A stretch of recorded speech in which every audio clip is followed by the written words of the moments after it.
देख रहे हैं शिखर तक न्यूज 24। इस समय हम महाराजगंज जनपद के अखिल भारतीय विद्यार्थी परिषद के कार्यालय पर मैं मौजूद हूं। यहां पर अखिल भारतीय विद्यार्थी परिषद के पदाधिकारीगण मौजूद हैं। इस समय हिंदी वर्ष चैत्र रामनवमी का यह पर्व चल रहा है। आइए मैं इनसे जानना चाहता हूं कि इस नव वर्ष पर आप देशवासियों को क्या कहना चाहेंगे। जी नमस्कार, मैं मयंक कुमार त्रिपाठी अखिल भारतीय विद्यार्थी परिषद प्रांत संयोजक हूँ और मैं आपके माध्यम से एवं आप सभी मीडिया बंधु एवं सभी सनातन भाइयों बहनों को आपके माध्यम से मैं हिंदू नववर्ष एवं चैत्र रामनवमी की हार्दिक शुभकामनाएं देता हूँ और सभी सनातन भाइयों बहनों से आग्रह करता हूँ कि पश्चिमी सभ्यता संस्कृति परंपरा को छोड़कर हिंदू नववर्ष और भारतीय संस्कृति सभ्यता को अपनाएं और अपनाएं ही नहीं बल्कि इसे आत्मसात करें, जिससे हमारे देश की संस्कृति और सभ्यता पूरे विश्व पटल पर लहरा सके।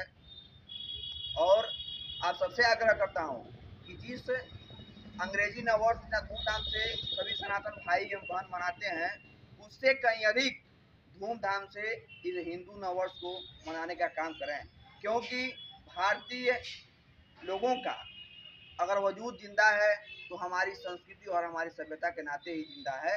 इसके नाते हमें अपनी संस्कृति सभ्यता को भूलनी नहीं चाहिए, हमें उसका हमेशा प्रसार करना चाहिए, प्रचार प्रसार करते रहना चाहिए, क्योंकि हमारा संस्कृति, हमारी सभ्यता, हमारी परंपरा अगर जीवित है तो हमारा अस्तित्व जीवित है।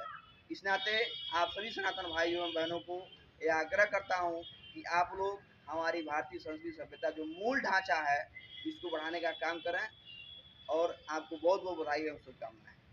सर, एक सवाल आपसे और है, जैसे अंग्रेजी महीना जनवरी का पहला दिन जो होता है उस पे लोग कुछ दिन पहले से इतनी तैयारियां कर लेते हैं कि हमारा नया वर्ष है, इसको हम बड़े धूमधाम से मनाएंगे और ये जो पहला दिन हमारा जिस तरह से बीतेगा उससे साल भर बीतेगा।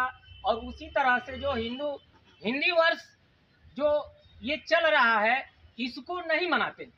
तो इस पे आप उन लोगों को क्या कहना चाहेंगे। देखिए, कोई भी चीज को बनते हुए बहुत समय लगता है लेकिन बिगड़ने में समय नहीं लगता है। आज हमारे पूरे देश के युवा साथियों एवं भाइयों बहनों में पश्चिमी सभ्यता की संस्कृति पूरी तरह हावी है, तो इसको सुधरने में समय लगेगा और यह चीज सुधर रहा है, परिवर्तन देखने को मिल रहा है। आपने देखा होगा कि अंग्रेजी नव वर्ष पे ही लोग अन्य जगहों पे घूमने जाते थे, जंगलों में जाते थे या अन्य पर्यटक स्थल पे जाते थे, लेकिन इस बार यह देखने को मिला है कि अधिक से अधिक युवा मंदिर गए हैं, जिससे यह परिवर्तन देखने को मिल रहा है और यह साफ जाहिर होता है कि आने वाले समय में भारतीय संस्कृति और सभ्यता विश्व पटल पर लहराएगी, इसका परचम विश्व पटल पर लहराएगा। इसे भी जानना चाहता हूँ कि आप नव वर्ष पर क्या कहना चाहेंगे। आप सभी को सबसे पहले जय श्री राम। आप सभी हिंदू भाइयों को नव वर्ष की हार्दिक शुभकामनाएं बधाई। मैं युवा तरुणाइयों से और हिंदू माताओं बहनों से यही कहना चाहता हूँ, जो मंदिरों में जो होता है पूजा पाठ करने के लिए जाते हैं, अर्चना करने के लिए जाते हैं, वे साफ सुथरे ढंग से जाएं। ये देखने को मिल रहा है हिंदू मंदिरों में अधिक से अधिक जब लोग जा रहे हैं, संख्या में जा रहे हैं, उनका वातावरण कुछ अलग रह रहा है। जैसे कोई हिंदू भाई जा रहा है तो अम्ल कर जा रहा है, जैसे गुटखा पान सिगरेट पीकर मंदिरों में प्रवेश कर ले रहे हैं सब। ये इस पर रोक लगाना चाहिए, ये हमारी संस्कृति के लिए बहुत ही घातक बात है।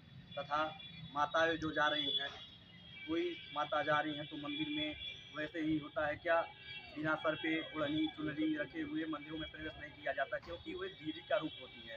वैसे ही वो चली जा रही हैं और असभ्य भाषा तथा उसमें परिणाम निकल कर बाहर आ रहा है। बस मैं यही कहना चाहता हूँ कि हमारे संस्कृतियों को बढ़ावा देना है तो हमारे इतिहास को फिर दोबारा दोहराना होगा। बहुत बहुत धन्यवाद। इसी के साथ हमारे बीच मौजूद हैं, मैं इनसे जानना चाहता हूं कि ये जो नव वर्ष चैत्र रामनवमी का पर्व चल रहा है, दो शब्द आप भी अपने मुख से। जैसे आपने अभी कहा कि वो नव वर्ष हम लोग 1 जनवरी से मनाते हैं, जी जी। तो मैं अपने देश की जनता को ये कहना चाहता हूँ वो हमारा कल्चर नहीं है, तो वेस्टर्न कल्चर है, वो हमारे देश का कल्चर नहीं है। जी जी तो अब धीरे धीरे वो जा रहा है, सनातन धीरे धीरे हावी हो रहे हावी हैं हो हमारे रहा देश में, लोग उसके प्रति जागरूक हो रहे हैं। जी जी तो मैं यही कहूँगा कि उसको बढ़िया से धूमधाम से हमारे भाई लोग मनाएं, मनाएं। और अच्छे से मनाएं। यानी आपके कहने का मतलब ये है कि जिसको ज्यादा संख्या में जब मनाएंगे तो उस पे असर पड़ेगा और एक को देख करके दूसरा भी हावी होगा, इस तरह से पूरे देश में छा जाएगा। मैं जितेंद्र पटेल, शिखर तक न्यूज़ 24, जमी से हकीकत तक, जनपद महाराजगंज।